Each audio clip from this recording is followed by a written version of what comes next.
Welcome. Today, we're exploring two fundamental properties of the correlation coefficient, the fact that it is unitless and symmetric.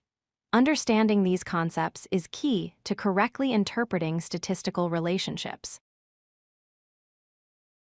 First, a quick refresher.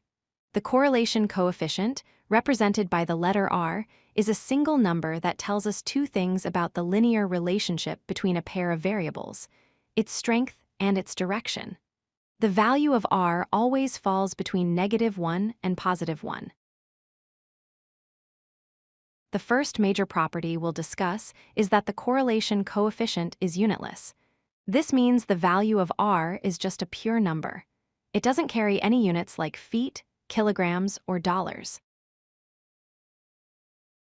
For instance, if we're calculating the correlation between people's height and weight, the result is the same whether we use centimeters and kilograms or inches and pounds.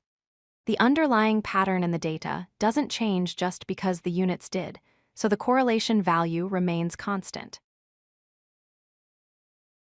The reason for this lies in the formula itself.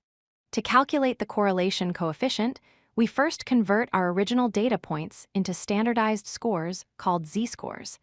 A z-score represents how many standard deviations a value is from the mean.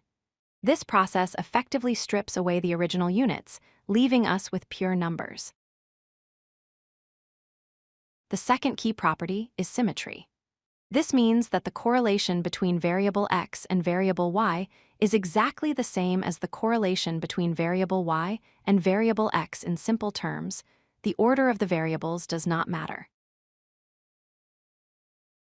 Think about it with our height and weight example. A scatter plot of height versus weight shows the same pattern of data points as a plot of weight versus height. You're just looking at the same relationship from a slightly different angle.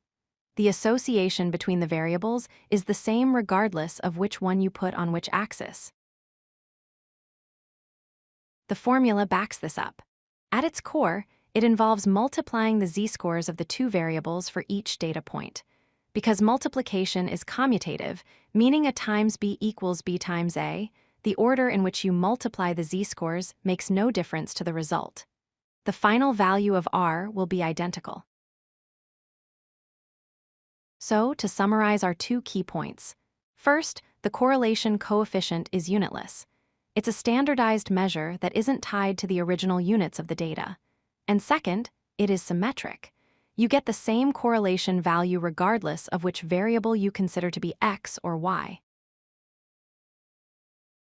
By remembering that the correlation coefficient is both unitless and symmetric, you gain a deeper and more accurate understanding of how to interpret statistical relationships. Thank you for watching. If you like this video, hit that like button and don't forget to subscribe. Visit codelucky.com for more such useful content.